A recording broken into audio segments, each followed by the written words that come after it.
কাজিনদের সাথে আড্ডা দিতে দিতে রাত প্রায় 2টো বেজে গিয়েছিল। বেশ অনেকটা রাত হয়ে যাওয়ায় আমরা কোনো রকম খাওয়া দাওয়া সেরে যে যার মতো কক্ষে এসে শুয়ে পড়ছিলাম।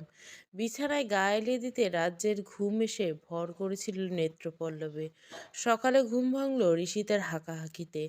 আনমোড়া ভেঙে তাই আলসে ভঙ্গিতে বলে উঠলাম, কিরে, এত সকালে এমন ষাঁড়ের মতো চেঁচাচ্ছিস কেন?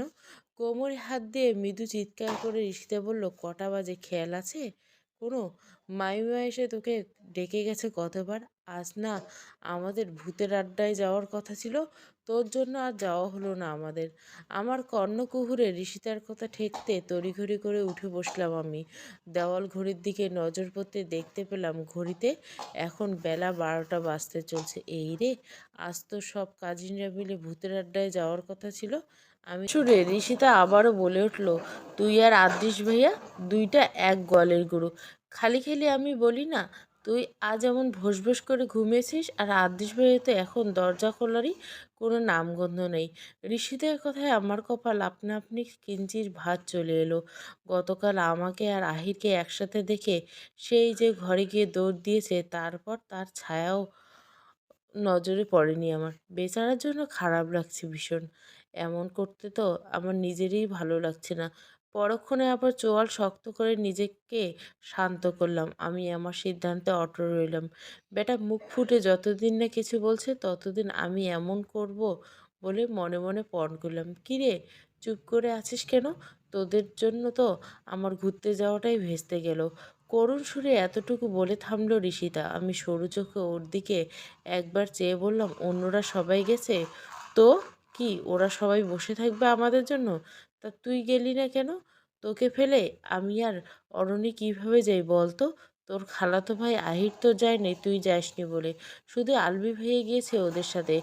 আমি আর কোনো কথা না বলে হাই তুলতে তুলতে ওয়াশরুমে চলে গেলাম ফ্রেশ হতে।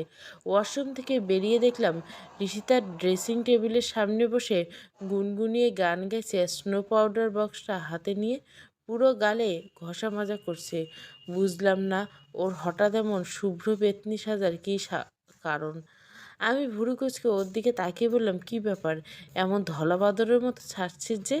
ঋষিতা পেছন ফিরে আমার দিকে তাকিয়ে মিষ্টি করে একটা হাসি দিয়ে বলল, দেখ দেখ, আমাকে অনেক বেশি সুন্দর লাগছে তাই না? আমায় দেখলে তো চোখ ফেরাতে পারবে না। আচ্ছা, তুই শাড়ি পরাতে পারিস মেহু? আমি নিজেই তো শাড়ি পরতে জানি না, তোকে কি পরাবো? আচ্ছা, যাক বাদ দে। শাড়ি পরতে পারি না তো কী হয়েছে? আমার কি বুদ্ধি কম নাকি? একটা স্কার্টের উপর একটা শর্ট গেঞ্জি, তার উপর একটা ওড়না শাড়ির মতো করে ঘুরিয়ে পেঁচিয়ে পরবো, এই তো ব্যাস হয়ে গেল আমার ঐতিহাসিক শাড়ি পরা। কি বুদ্ধি আমার, তাই না বল? ঋষিতার কথা শুনে আমি তাজ্জব বনে গেলাম। বাহ, কি বুদ্ধি, চমৎকার বুদ্ধি, নাইস। যে শাড়ি পরার ট্র্যাডিশন চালু করছিস সে জানতে পারলে নিঘাত মরার পর আবার নতুন করে পটল তুলে বসতো। মনে মনে কথাটা ভেবে আমি আনমনে হেসে ফেললাম। ঋষিতা আমার দিকে এগিয়ে এসে আমার হাত ধরে বলল, শোন না, আমার না একজন কাকে খুব ভালোবাসে লাগে। কি সুন্দর যে দেখতে, প্রথম দেখাতে ওকে আমার ভীষণভাবে মনে ধরেছে। প্লিজ মেহু, তুই কিছু মনে করিস না। আমি কিছুক্ষণ ঋষিতার দিকে হাঁ করে তাকিয়ে রইলাম। এই মেয়েনা গতকাল রাতে মরা কান্না জুড়ে দিয়েছিল ওকে কেউ পাত্তা দেয় না বলে, আর আজ কি না সেই এসব কথা বলছে। আমায় হাঁ করে এভাবে চেয়ে থাকতে দেখে ঋষিতা আবার বলল, কি হলো, এমন হাবার মতো হাঁ করে চেয়ে আসিস কেন? তুই একটু আমায় হেল্প কর না মেহু। আমি অবাক হয়ে জিজ্ঞাসা করলাম, তোকে বলে কেউ পাত্তা দেয় না, তা তোর মতো শুভ্র পেতনিকে আবার কোন মামদো বাবাজি পাত্তা দিল? হেয়ালি ছাড় মেহু, আমি সিরিয়াসলি বলছি, আমার একজন কাকে ভালো লেগেছে, তাই আমার এমন সাজগোজ। তোর আবার কাকে ভালো লাগলো শুনি? ঋষিতে আবার লজ্জা মাখা এক হাসি দিয়ে লাজুক কণ্ঠে বলল, কেন, তোর খালাতো ভাই আহিরকে। ছেলেটা এত ভালো, কি বলবো। ওর সাথে তো আজ অনেক সকালে খানিক সময়ব্যাপী কথা হলো। আমাদের আলোচনার বিষয় ছিল এই ঠান্ডা পড়া গরম নিয়ে। এর থেকে ছেলেটার কথায় প্রেমে পড়ে গেলাম আমি। কথা বলতে বলতে রিশতা লজ্জা দিল এক লাফে। আমি হতভম্ব বনে গেলাম ওর এহেন কথাবার্তা আর কর্মকাণ্ড দেখে। এ মুহূর্তে ঠিক কী রিয়াকশন দেওয়া উচিত তা বোধগম্য হলো না আমার। একটা মানুষ গরম নিয়ে আলোচনা করতে গিয়ে কীভাবে প্রেমে পড়ে যায় রে ভাই? ও ভাই, উম মারো, মুঝে মারো। আমি মাথায় হাত দিয়ে তাই হাউতাশ করে বলে উঠলাম, এই গরমে মানুষের গরম নিয়ে আলোচনা করতে গিয়েও প্রেম হয়ে যাচ্ছে, আর আমি কিনা শেওড়া গাছে ঝুলে রয়েছি এখনো। এমন চলতে থাকলে তো আমার লটকে যেতে দুদিনের সময় লাগবে না। আমার কথা শুনে ফিসেল হাসলো। রিস্তা বলল, আরে এ নিয়ে চিন্তা করতে হবে না তোর, আমি আছি না ইয়ার। সো নো চিন্তা, ডু ফুর্তি। তুই শুধু আমার আর আহিরের সেটিংটা করিয়ে দে, তারপর তোরটা আমি আর অরণি দেখে নেব। আমি অবাকের উপর অবাক হচ্ছি, এ কোন পাগলের পাল্লায় পড়লাম আমি? অগত্যা ঋষিতা পাগলের প্রলাপ না শুনে আমি বেরিয়ে এলাম।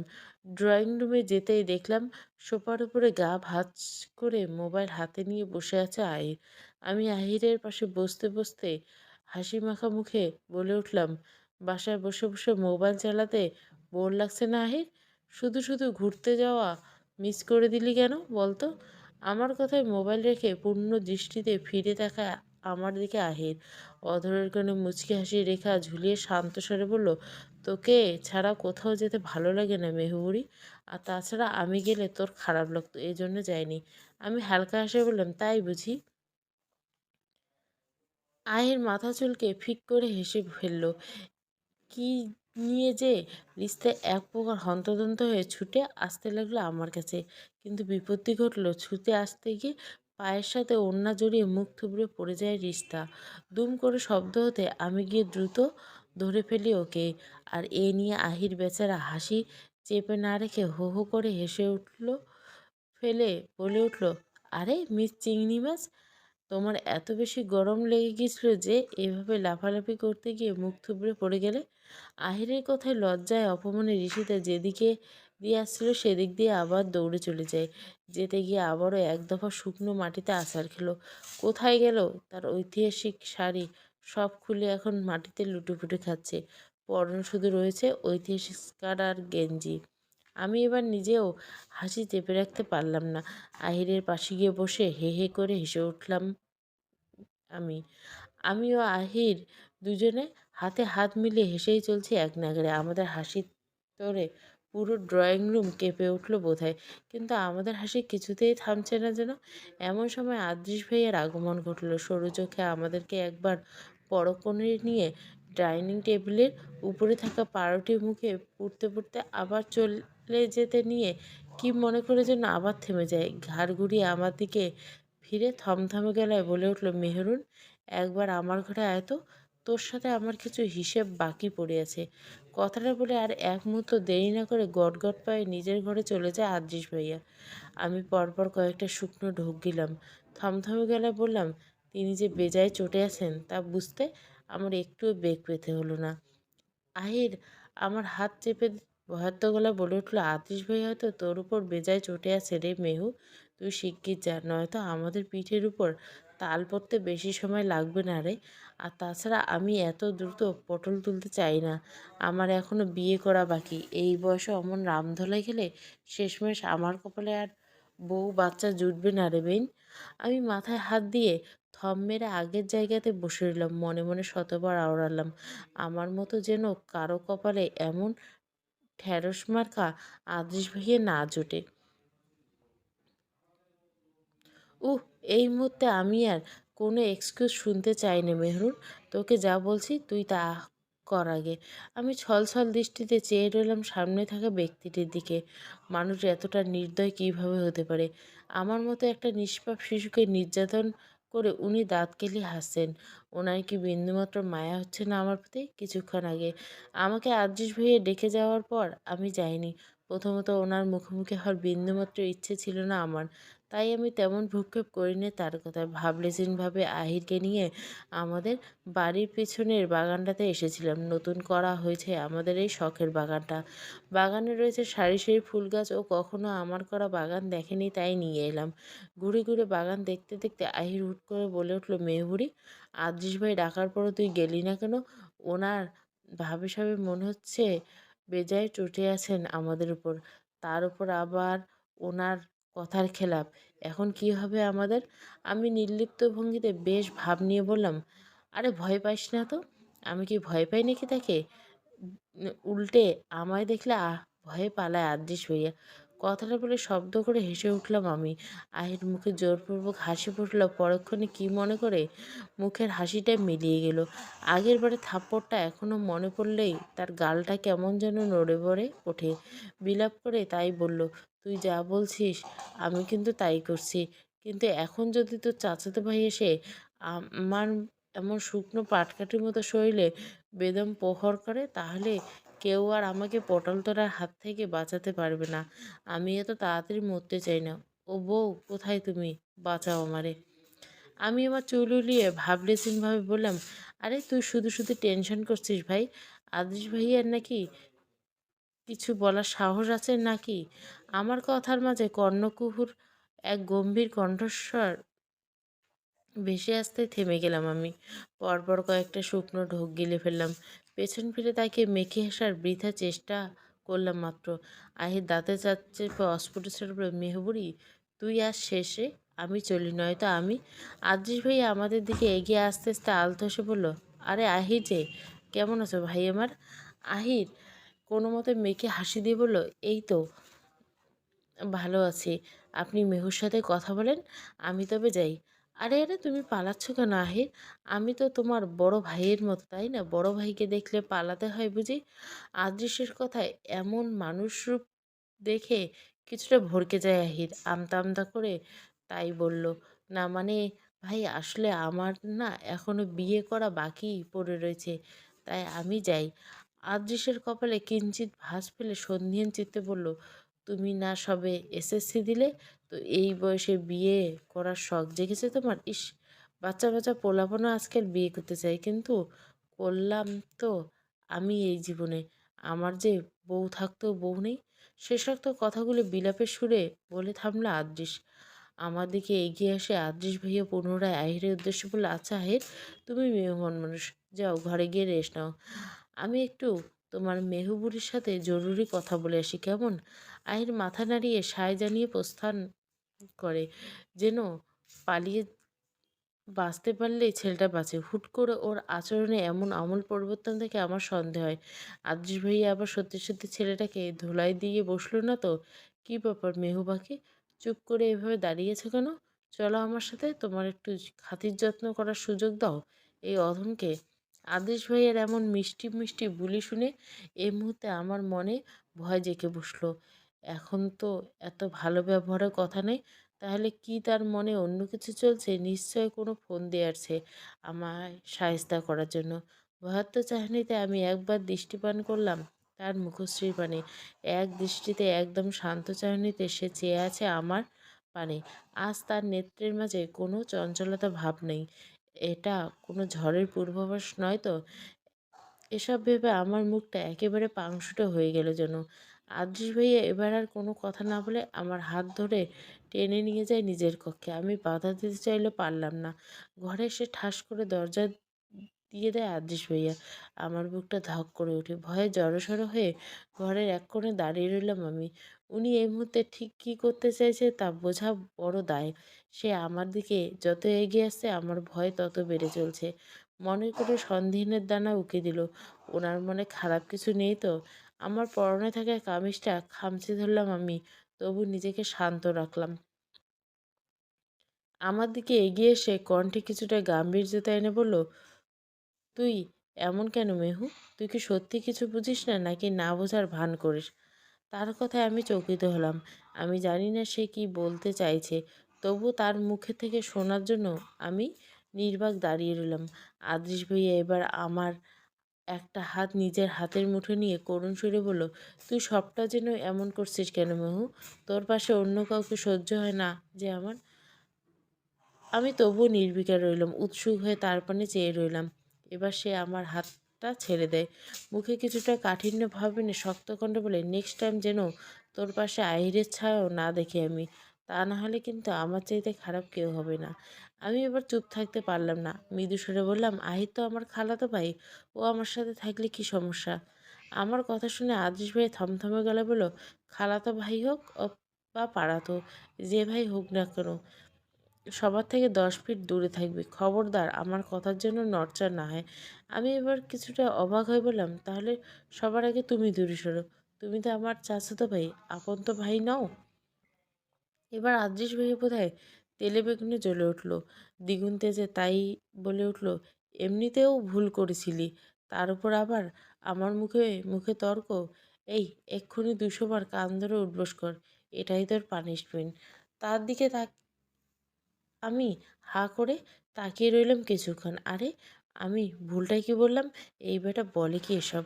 আমায় হাঁ করে দাঁড়িয়ে থাকতে দেখে আদৃশ ভাইয়া টেবিলের উপর থেকে একটা স্কেলের স্কেল নিয়ে এসে বলল, এই, তুই কান ধরে উঠবোস করবি নাকি আমার হাতের স্কেলের মায়ের খেবি কোনটা? এই রে, স্কেলের মায়ের তো সাংঘাতিক। একবার স্কুলে বাদরামি করার সময় স্যার মেরেছিল, মনে পড়লে এখনও জ্বলে ওঠে পিঠটা। না বাবা, এর থেকে কান ধরে উঠবোস করা ঢের ভালো। তবে আদৃশ ভাইয়ার সামনে কভি নেই। উপায়ন্ত না পেয়ে তাই আমি এবার মিথ্যে কান্নার অভিনয় জুড়ে করুণ সুরে বললাম, সরি ভাইয়া, আর হবে না কখনো। পানিশমেন্ট মকুবের জন্য ইনিয়ে বিনিয়ে আর নানান কথা বলে ঢেঁড়সটার মন গলাতে পারলাম না। শেষমেশ সে আমায় উপরোক্ত কথাটা বলেই বসলো। আমি নির্বিকার দাঁড়িয়ে থেকে আদেশ পেয়ে তাড়া দিয়ে বলে উঠল, কী হলো, দাঁড়িয়েছিস কেন? ফটাফট 200 বার কান ধরে উঠবোস কর, এটাই তোর মতো বিচ্ছুর জন্য পারফেক্ট শাস্তি। আদৃশ ভাইয়ের কথায় আমার ভাবনায় শুধু টান পড়ে। মেয়েদের কান্না নাকি পাথরের মন গলে। আমি এবার তাই কাঁদো কাঁদো মুখ করে বলে উঠলাম, এমন করছো কেন ভাইয়া? আমার মতো একটা নিষ্পাপ নাদান বাচ্চাকে শাস্তি দিতে তোমার খারাপ লাগছে না একটু?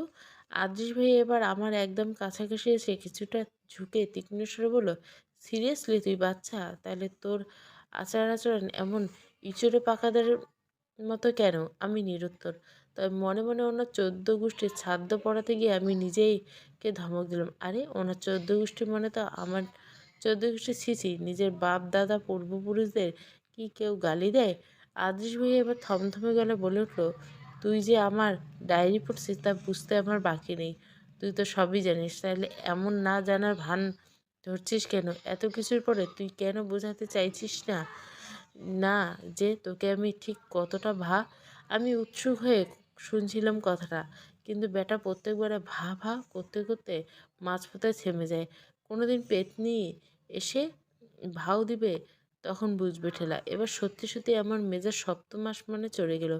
ইচ্ছে করছে কামড়ে দিতে, কিন্তু আফসোস আমি তো আর রাক্ষসী নই। আদৃশ ভাইয়া আবারও মুখ খোলার পূর্বে দরজায় টোকা পড়ল। আমার ধরে প্রাণ ফিরে এলো যেন। দৌড়ে গিয়ে দরজা খুলে দিতে দেখলাম গরম খুন্তি হাতে নিয়ে মামুনি দাঁড়িয়েছে। সুযোগ পেয়ে আমিও কান্নায় জুড়ে দিয়ে সব কিছু বলে দিলাম। সব শুনে মামুনি রেগে যায়। মামুনি খুন্তি নিয়ে তাড়া করে আদৃশ ভাইকে। পশ্চাৎ দেশের গরম খুন্তি ছ্যাঁকাতে উ করে মৃদু চিৎকার করে ওঠে আদৃশ ভাইয়া।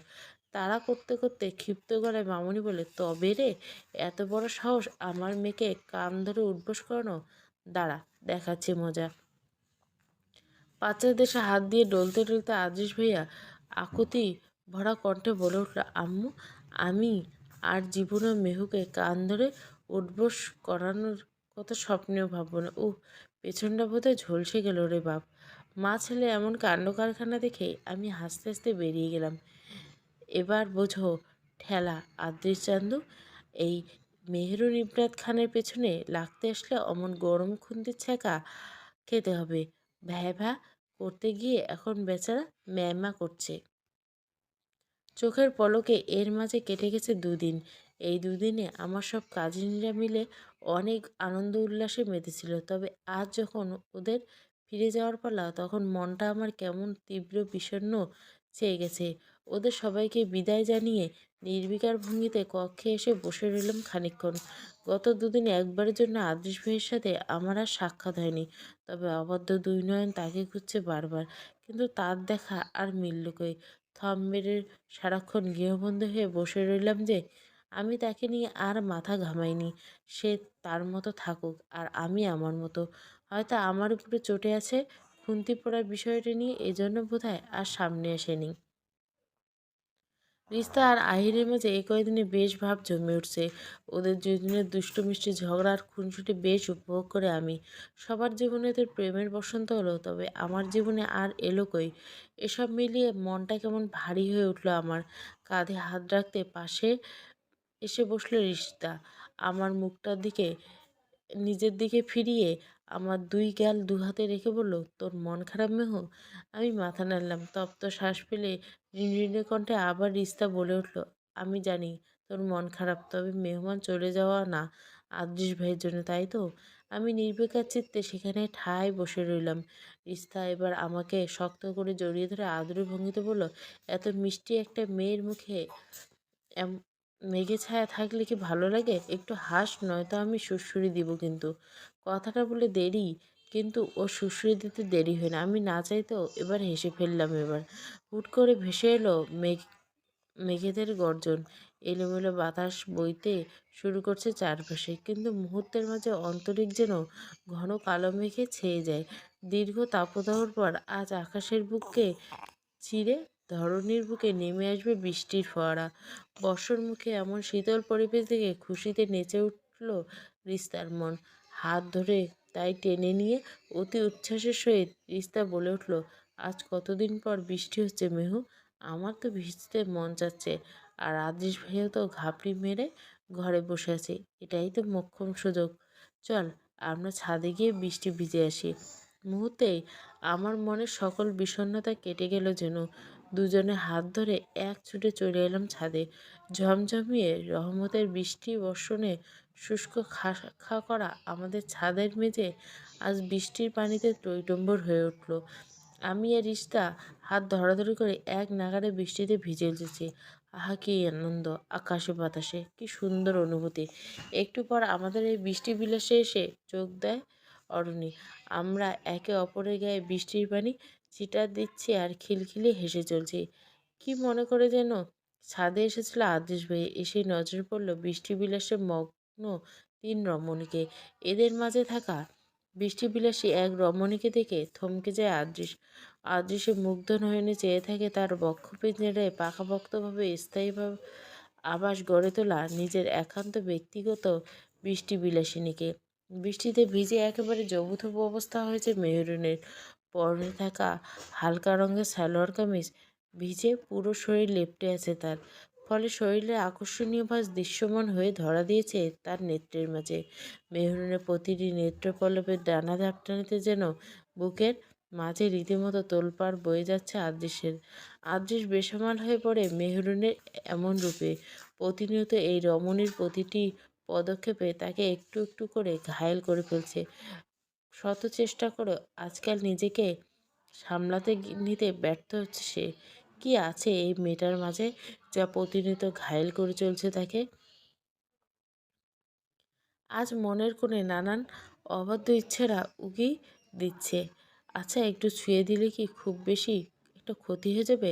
হাত মুষ্টিবদ্ধ করে না আদেশ বড় বড় শ্বাস ফেলে নিজেকে সামলানোর চেষ্টা করে।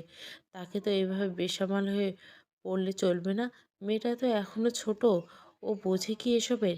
ইচ্ছে তো এই মেয়েটা হতে দূরে দূরে থাকে আদৃশ।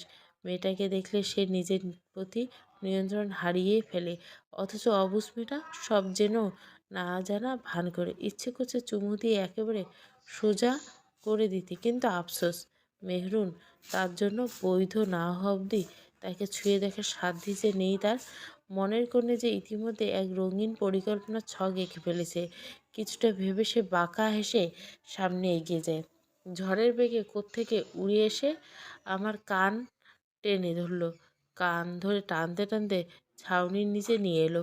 চোখ মুখ কুঁচকে সামনে তাকাতে আদেশ ভাইকে দেখে হা হয়ে গেলাম আমি। বৃষ্টির পানি তার শরীর ছুঁয়েছে। ঘন কালো চুল বেয়ে টপ টপ করে পানি পড়ছে। এক দৃষ্টে চেয়ে আছে সে আমার পানে। তার চোখ যেন আজ কি বলতে চাচ্ছে। বহুরূপী মানবটা আজ অনন্য রূপে ধরা দিয়েছে আমার সামনে। আমি কিছু বলার জন্য মুখ খুলতে আমার অষ্টদয়ের হাতের একটি আঙ্গুলে ছুঁয়ে আড়ষ্ট কণ্ঠে সে বলে উঠল, চুপ, কোনো কথা নাই।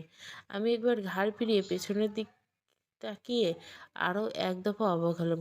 ঋষিতা আর অরণ্যিনী ছাদ শূন্য পড়ে আছে। আদৃশ ভাইয়া ফিসলে এসে আমার কানের কাছে মুখ এনে ফিসফিসে বলল, মেহবাকে বলেছিলাম না আমার অবাধ্য না হতে? তবুও তুমি বিরাট বড় এক অন্যায় করে ফেলেছিল। এর শাস্তি কিন্তু তোমায় পেতেই হবে। পরক্ষণে কয়েকটা শুকনো ঢোক গিলে ফেললাম। এই লোকটার কথা সুবিধার ঠেকছে না।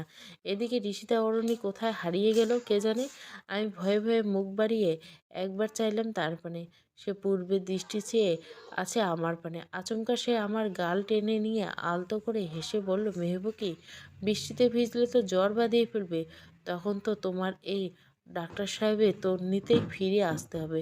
যদি তোমার ডাক্তার সাহেব এখনো পুরোপুরি ডাক্তার হয়নি, তবু আমারই তো চিকিৎসা করে সারিয়ে তুলতে হবে তোমায়। কাঁপা কাঁপা কণ্ঠে আমি বলে উঠলাম, সরি ভাইয়া, আমি আসলে নিজে থেকে ভিজতে চাইনি। ওরা তো আমায় বলল তুমি নাচতে নাচতে চলে এলে মেহবুবকে। আমি ভড়কে গেলাম। যেভাবে কান ধরে এনেছিল আমি তো ভেবেছিলাম এই লোক নির্ঘাত আমায় মেরে বসবে, কিন্তু আমায় অবাক করে দিয়ে হলো ঠিক তার উল্টো। আবার সে আমায় তুই থেকে তুমি বলে সম্বোধন করছে, আবার এমন মিষ্টি মিষ্টি বুলি আওড়াচ্ছে। হইছেটে কে ওনার? মামুনির হাতে খুন্তি পোড়া খেয়ে ইনি সত্যি সত্যি পাগল হয়ে গেছে নাকি? এমন অসংখ্য প্রশ্ন প্রতিনিয়ত বিচরণ করছে আমার মস্তিষ্কের করটিতে। আমি স্বপ্ন ভেবে নিজেকে চিমটি খেলাম। না, স্বপ্ন নয়, বাস্তব। আদৃশ ভাইয়া আমার এহেন কর্মকাণ্ডে ঠোঁট চেপে হাসলো। আমার একদম গা ঘেঁষে দাঁড়িয়ে ভুরু নাচিয়ে বলে উঠল, আমার আচরণে কি চমকে গেলে মেহবুবকে? এরপর আরও চমক আছে। সবই তো শুরু। শুধু তুমি চমক দিবে আর আমি বসে বসে আঙুল চুষবো, তা কি করে হয় বলো তো? আমি হতভম্ব বনে গেলাম। আমায় নির্বিকার দাঁড়িয়ে থাকতে থেকে হালকা কেসে আদৃশ ভাইয়া পুনরায় বলে উঠল, তুই কি এখানে স্ট্যাচু হয়ে ঠায় দাঁড়িয়ে থাকবি? এখানে কাপড় পাল্টালে ঠান্ডা লেগে যাবে তো, নাকি আমি এসে পাল্টে দিয়ে যাব? যদি তোর কোনো সমস্যা না থাকে তাহলে আমারও নেই। শেষোক্ত কথাটা দুষ্টু এসে বললে আদেশ ভাইয়া। আমার বোধগম্য হতে একরাশ লজ্জার এসে ঘিরে ফেললো আমায়। আমি যাওয়ার জন্য উদ্যত হতেই আদেশ ভাইয়া হাত টেনে ধরলো। আদেশ ভাইয়া, আমি পেছন ফিরে উৎসুক হয়ে তারপরে দৃষ্টি নিক্ষেপ করতে আদেশ ভাইয়া আড়ষ্ট বলে উঠল, ভালোবাসি মেহবাকে। আমার চরণ দুখানি থমকে গেল। এক শীতল হাওয়া এসে আমার মনে দোলা দিয়ে যায়।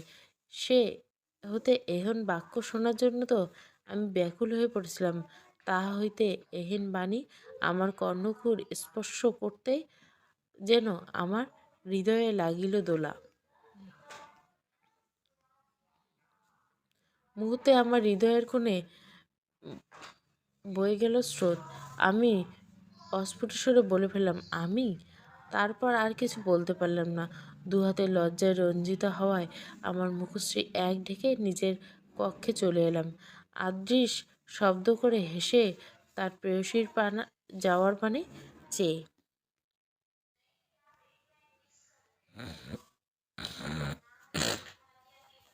বৃষ্টির তোড়জোড় থেমেছে কিছুটা। ঝিরঝিরে বৃষ্টিতে হচ্ছে শুধু। মাঝে মধ্যে আশপাশ থেকে ভেসে আসছে বিকট আওয়াজে মেঘ গর্জন। কম্বল মুড়ি দিয়ে বিছানায় শুয়ে এসব উপভোগ করছে আমি। আর একটু পর পর হাঁচি দিচ্ছি আর টিস্যু দিয়ে নাক মুছছি। খানিক সময়ের ব্যবধানে শরীরের মাঝে কেমন উষ্ণতা ছড়িয়ে পড়ছে আমার। হয়তো জ্বর এসেছে। সিনেলার বৃষ্টিতে ভিজলে আমার জ্বর তো পড়ে, আর সেখানে তো অসময়ে বৃষ্টিতে জ্বর তো আসবে। ঠিক এই কারণে আদৃশ ভাইয়া বৃষ্টিতে ভিজতে বারণ করে।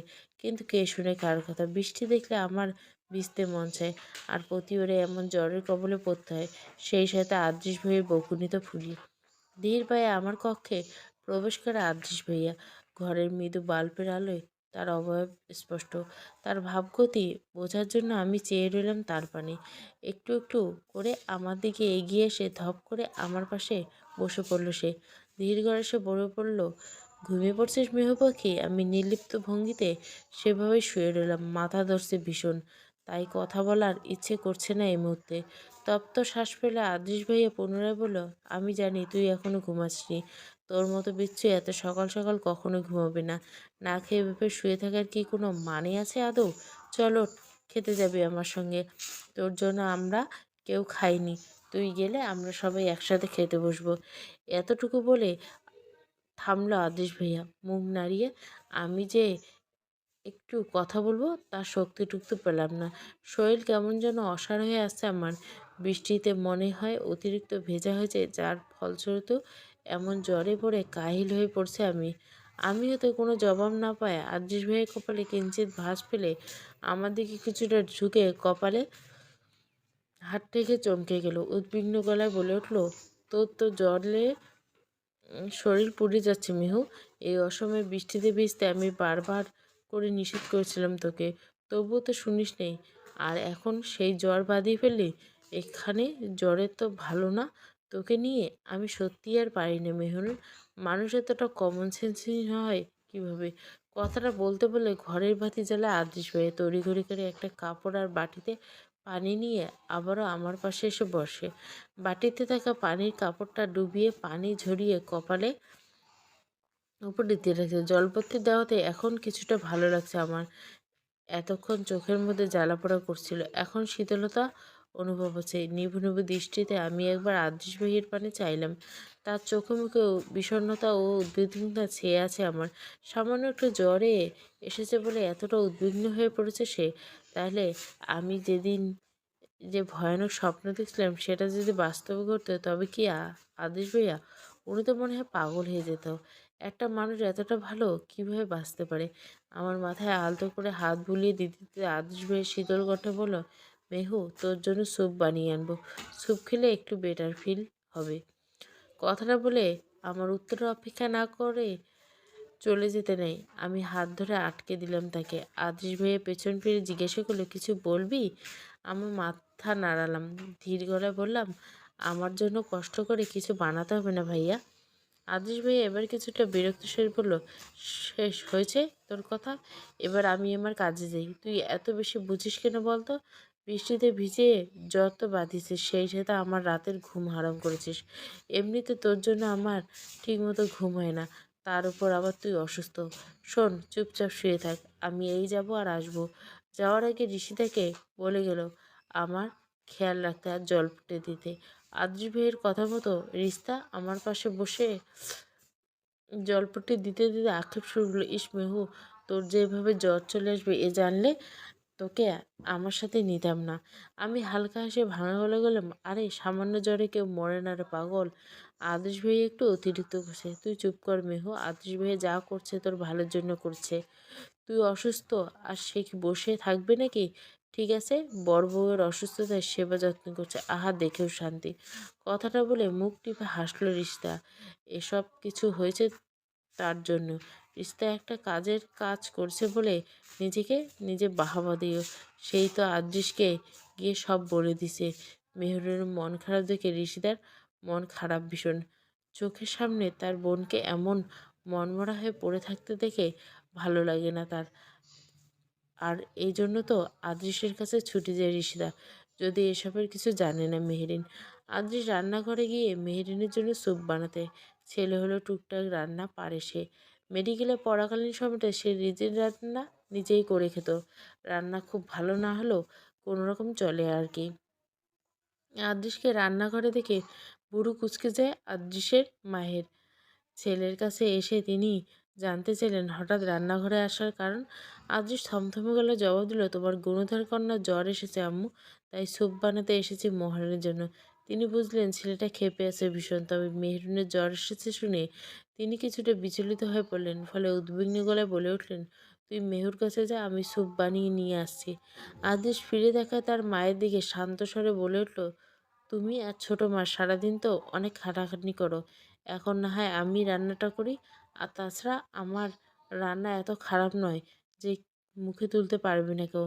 আদৃশের কথায় পিঠে তিনি আর কথা বাড়ালেন না। ছেলে যা করতে চাইছে করুক, এত তিনি কোনো হস্তক্ষেপ করতে চান না। মেহরুনের জন্য ইতিমধ্যে ব্যাকুল হয়ে পড়েছেন তিনি। হাজার হোক বংশের একটা মাত্র মেয়ে মেহরুন, মেয়েটাকে নিয়ে তার চিন্তার শেষ নেই।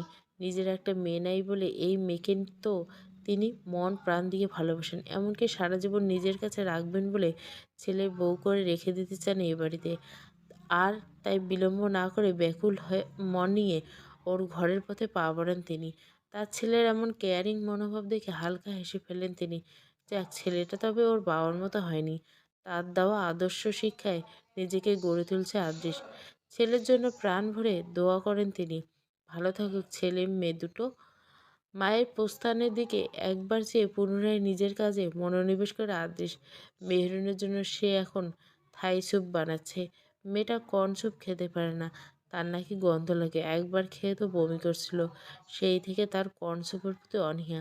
আলতো করে চোখের পাতা মেলে তাকালো। শিওরের কাছে বসে আলতো হাতে আমার মাথায় হাত বুলিয়ে দিচ্ছে মামুনি। আমার চোখ মেলতে দেখে তিনি উদ্বিগ্ন হয়ে বললেন, খুব বেশি খারাপ লাগছে মা? এভাবে বৃষ্টিতে ভেজা উচিত হয়নি তোর। এই সময়ে জ্বর তো ভালো না। আমি এর কোনো জবাব দিলাম না। শরীর ভালো নেই খুব একটা। কথা বলতে গেলেও বেগ পেতে হচ্ছে। এদিকে মাথাটা বেশ ধরেছে।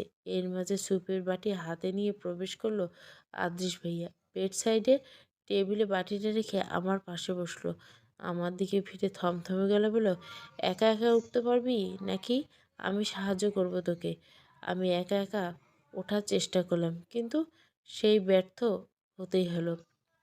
শরীর ভীষণ ম্যাজম্যাজ করছে। আদেশ ভাইয়া হয়তো বুঝলো আমার অবস্থা। আমায় ধরে বালিশের সাথে হেলান দিয়ে বসিয়ে দিল।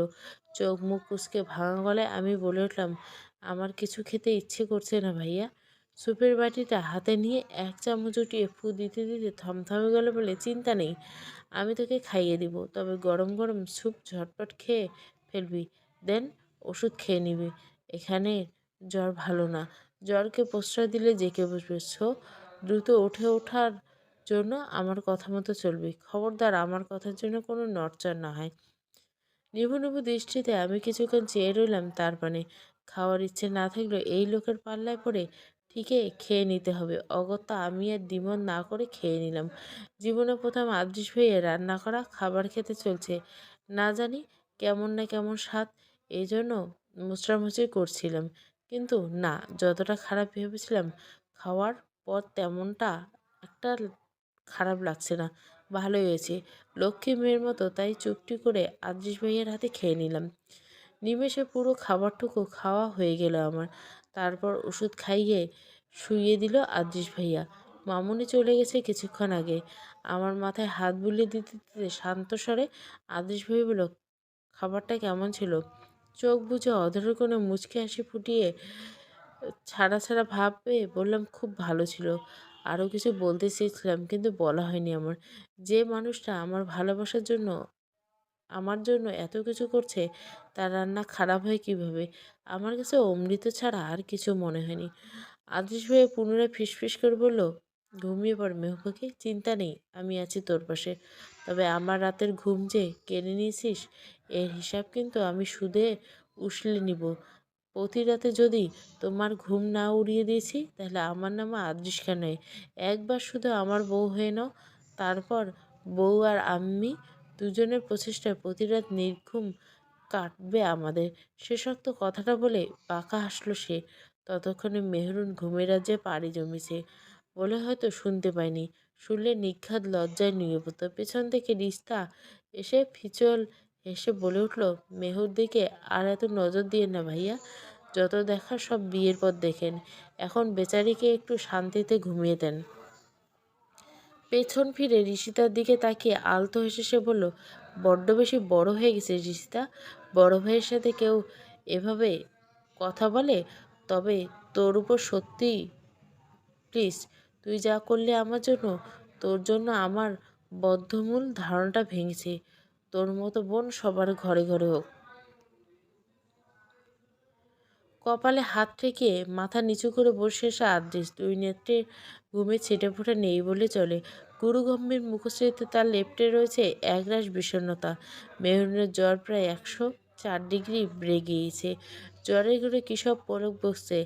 আদ্রিস আর সেসব শোনার চেষ্টা করেনি। খানিক আগে ওকে দেখে নিজের কক্ষে চলে এসেছিল, কিন্তু চিন্তায় চিন্তায় নেত্রের মাঝে ঘুমের ঠাঁই মিলল না আর। বিরক্ত হয়ে নিজের কক্ষে থাকতে পারল না আদৃশ। মেহেরুনকে দেখার জন্য মনটা কেমন যেন ছটফট করছে। আদৃশ কক্ষ থেকে অবশ্য মেহেরুনের কক্ষ খুব একটা দূরে নেই। কয়েক কদম পা ফেলে তাই চলেই গেল মেহরুনের কক্ষের সামনে। ভেতরে প্রবেশ করতে গিয়ে কি মনে করে আর করল না। আড়ালে দাঁড়িয়ে তাই নিজের প্রেয়সীকে এক ঝলক দেখেই নেয় আদৃশ। এত রাতে একটা মেয়ের ঘরে যাওয়া উচিত হবে বলে মনে করে না আদৃশ। যতই সম্পর্কে সে চাচাতো বোন হোক না কেন, আজ বাদে কাল এ নিয়ে কথা উঠতে পারে। আদৃশ কখনো চাইবে না তার প্রেয়সীর সম্মানে কোনোভাবে আঘাত লাগুক। আর তাই তো এত বছর ধরে নিজেকে সংযত রেখেছে সে। মেহরুনকে নিজ থেকে দূরে রাখার জন্য ধমক দিতে বিন্দুমাত্র কার্পণ্য করেনি সে। এজন্য অবশ্য সে গুমড়ে গুমড়ে মরছে। যদিও এসব কথা একমাত্র রিস্তা ছাড়া আর কেউ জানে না। এমনকি মেহরুনও সবটা জানে না, জানতে দেন না আদৃশ। মেহুকে এক ঝলক না দেখতে পেলে ঘুম আসছে না বুঝি ভাইয়া? কণ্ঠ কিছুটা খাদে নামিয়ে নিয়ে খানিকটা রসিকতার সহিত উক্ত কথাটা বলে উঠল রিস্টা। অধরের কোণে লেপ্টে আছে তার ফিসেল হাসি। আচমকা পেছন থেকে এমন বাক্য কর্ণকুহর ঠেকতে চমকে যায় আদৃশ। চলে যাওয়ার পরিবর্তে ভুরু কুঁচকে পেছন ফিরে তাকালো সে। তা দেখে একগাল হেসে রিস্তা বলে ফেলল, আপনি কি আমার কথায় বিব্রত বোধ করছেন ভাইয়া? না মানে একটু একটু মস্করা করেছিলাম আমি আপনার সাথে আর কি। ভাই বোন থেকে দুদিন পর শালি দুলাভাই হতে চলছি, একটু মস্করা না করলে কি চলে বলেন তো? আদৃশের মুখের ভাবভঙ্গি বুঝতে দিল না যে রিস্তা এমন কথাটাতে সত্যি সত্যি বিব্রত হয়ে পড়ছিল একটু আগে। নিজেকে স্বাভাবিক রেখে তাই গম গম গলে জবাব দিল, এখানে আবার বিব্রত বোধ করার কী আছে? একজন ডাক্তার হিসেবে রুগীকে দেখতে আসাটা কি আমার দায়িত্বের কাতারে পড়ে না? আদৃশের এহন বাণীতে রিশিতা বোকা বেরিয়ে যায়। ভেবেছিল সুযোগ পেলে লোকটাকে নিয়ে একটু মস্করা করে নিবে, কিন্তু তা আর হলো কই। উল্টো তাকেই বোকা বানিয়ে ছাড়লো। রিস্তাও কম যায় না। পরক্ষণে কিছু একটা ভেবে বাঁকা হেসে বলল, আমি কিন্তু আপনার ব্যাপারে সব জানি। তারপর সত্য গোপন করতে চাইছেন আপনি? আদৃশ এবার কিছু সময় থম মেরে দাঁড়িয়ে রইল। নীরবতা ভেঙে ধরা গলায় সে বলে উঠল, তো সব জানিস বিদায় কি এখন আমায় ব্ল্যাকমেল করতে চাইছিস? চাইলে করতে পারিস, সমস্যা নেই তাতে আমার। যেখানে নিজের বাবাই সব দায় আমার উপর বর্তাতে চায়, সেখানে তুই তো সামান্য ব্ল্যাকমেল করছিস। আদৃশের কথাগুলো শুনে চোখটা ছলছল করে ওঠে রিস্তার।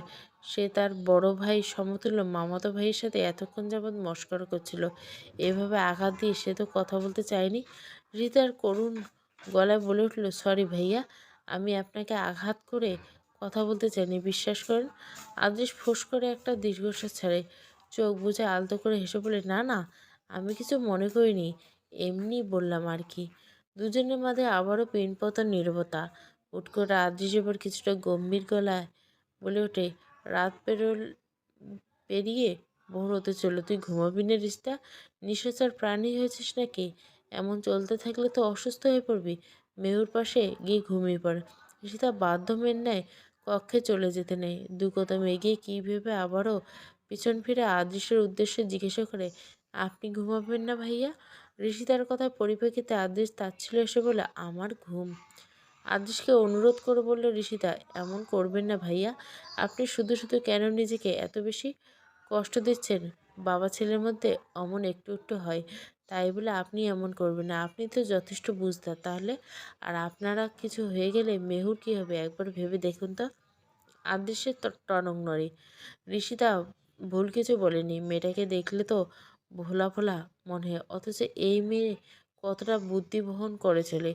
আমরা আসলে মানুষকে বাইরে থেকে দেখে যতটা ভাবি, ভেতরে ভেতরে মানুষটা হয় একেবারে ভিন্ন। যদি সবার ক্ষেত্রে একথা প্রযোজ্য নয়, মানুষের ভেতরের সত্তাটা তো আর দেখা সম্ভব নয়। তবে সত্যি বলতে, যাকে যেভাবে ভাবে রিপ্রেজেন্ট করে আমরা তাকে তেমন মনে করি। এই মেয়েটা প্রতি আদৃশ চিরকৃতজ্ঞ। তার জন্যই তো আদৃশের একটা বদ্ধমূল ধারণা ভেঙেছে। আদৃশের ধারণা ছিল যে মে- মেহরুনকে ভালো সে যে মেহরুনকে ভালোবাসে, এটা কোনোভাবে মেহরুন জানতে পারলে পড়াশোনা বাদ দিয়ে আকাশে উঠতে শুরু করবে, নিজের লক্ষ্যচ্যুত হয়ে পড়বে। এমনকি পরবর্তীতে এ নিয়ে নানা রকম সমস্যা উৎপত্তি হতে পারে। এই জন্য সে সবসময় মেহরুন হতে দূরে থাকে। তবে এতে যে হিতে বিপরীত হবে, মেহরুন কষ্ট পাবে, এটা কখনো ভাবেনি। তার এই ধারণাটা ভেঙেছিল রিস্তা। মেহরুনকে নিয়ে হয়তো সবটা এইভাবে আদৃশের সামনে উপস্থাপন না করলে আদৃশ জানতেই পারতো না কখনো আদৃশ্যের অমন আচরণের কারণে হয়তো মেহরুনকে হারিয়ে ফেলতে পারে চিরতরে। তাই তো বেশি ভনিতা না করে বৃষ্টির রাতে মেহরুনকে চট করে ভালোবাসি কথাটা বলে ফেলেছে সে। যদিও নিজের অনুভূতি প্রকাশ করতে যথেষ্ট বেগ পেতে হয়েছিল তার, তবুও নিজেকে ধাতস্থ করে বলেই দিয়েছিল। এরপরে আদৃশ্যের বুকটা কেমন ধুকপুক ধুকপুক করছিল, তবে পরবর্তীতে এমন মনে হয়নি। সকল অনুভূতি নিজের মাঝে চেপে রাখতে রাখতে আজকাল বড্ড হাঁপিয়ে উঠছে। এসব ভেবে রিস্তার দিকে সে কৃতজ্ঞতার দৃষ্টিতে তাকায়। আদৃশকে আশ্বস্ত করে হালকা হেসে রিস্তা বলে, ভয় নেই, আপনার বউয়ের খেয়াল রাখার জন্য আপনার বোন এই রিস্তা কাঁপিয়ে। আপনার বউ আমাদের কাছে আমানত স্বরূপ, তার ক্ষতির সম্ভাবনা শূন্যের কোটায়। সো চিন্তা না করে ঘুমিয়ে পড়েন ভাইয়া। শুভরাত্রি ভাইয়া। আদৃশ নিশ্চিত মনে নিজের অবস্থান থেকে সরে পড়ে। তা দেখে আলতো হাসে রিস্তা, মনে মনে আর নয় দূরত্ব, তোমার এব্রা একত্রে হতেই চলছে। খুব বেশি দূরে নয় দিনটা, আমি তোমাদের এক করেই ছাড়বো। দুজনকে একসাথে না দেখা অবধি কিছুতেই স্বস্তি মিলছে না আমার। কথাটা মনে বলতে বলতে মেহরুনের পাশে বসে ওর মাথায় হাত বুলিয়ে দেয় রিস্তা। মেয়েটার জ্বরে এখনও নামেনি, চিন্তা আর বেশি বইকি কম হচ্ছে। ওর পাশেই ঘুমিয়েছে অরণি। সারা রাত ধরে মেহরুনের মাথায় জলপট্টি দিতে শেষ রাতের দিকে চোখের পাতাটা একটু লেগেছে এসেছে। রিতা তখন গেছিল খাবার খেতে, পেটে দানা পানি পড়েনি বলে খিদায় পেটে ইঁদুর দৌড়াচ্ছিল। তাই অরণিকে দায়িত্ব দিয়ে সে খেতে যায়। হুট করে তার মনে কামড় দিয়ে উঠল, আচ্ছা আদৃশ ভাইয়া কি খেয়েছিল? মেয়েকে ফেলে তাকে তো শুধু নিজের ঘরে যেতেছিল, খাবারটা খেতে দেখলো না, তবে কি সে খায়নি? ঋষিতার চোখ হঠাৎ ছলছল করে উঠল। মেহরুনের মাথায় হাত বুলিয়ে অস্ফুট স্বরে বলে উঠল, মেহু, কখনো কষ্ট দিস না আমাদের আদৃশ ভাইকে, এমনিতে তার কষ্টের শেষ নেই। আদৃশ ভাইয়ের মতো তোকে এতটা কেউ কখনো ভালোবাসবি না রে বেন। মেহরুনের কক্ষের সামনে থেকে এখনো যায়নি আদৃশ। মেহরুনকে রেখে নিজের কক্ষে গিয়ে দুরন্ত শান্তি মিলছে না যেন তার। চোখ বুঝলে মেয়েটার অসুস্থ মুখশ্রী ভেসে ওঠে তার দুই নেত্রের মাঝে। আর ওইদিকে বাবার সাথে তার বিশাল কথা কাটাকাটি হয়েছে। সব মিলিয়ে একেবারে বিষে উঠছে সব কিছু। মেহরুন ব্যতীত এখন আর কোনো কিছুতে মন টানে না তার। মাঝে মাঝে তার মনে হয় দুনিয়া ছেড়ে পাল্টাতেই পারলেই বোধহয় সে বেঁচে যেত, কিন্তু পরক্ষণে মেহরুনের কথা মনে পড়তে পুরো দুনিয়া থমকে যায় তার জন্য। কবে বড় হবি রে তুই? কবে বুঝবি আমায়? তোকে কবে নিজের করে নিব আমি? কবে কবে কবে হবে এসব? সত্যি আর কুলাচ্ছে না আমার। I need you very badly ইয়ার। কবে যে তোকে আমার মিসেস বানিয়ে নিজের ঘরে তুলব রে মেহরুনি। অস্থির সূত্রে কথাগুলো আওড়ালে খুব করুণ শোনা যায় কথাগুলো। তপ্ত শ্বাস ফেলে আদ্রিস চলে যায় নিজের কক্ষে। অলক্ষ্যে তার নেত্র হতে দুফোঁটা দুর্বোধ্য রহস্য টপ টপ করে ঝরে পড়ে, যা সবার নজরে এড়িয়ে যায়। হৃদয়ে লাগিল দোলা, পর্ব 4। পুরো গল্প প্লেলিস্টে। ভালো লাগলে অবশ্যই লাইক, শেয়ার এবং সাবস্ক্রাইব করবেন। Thank you for watching.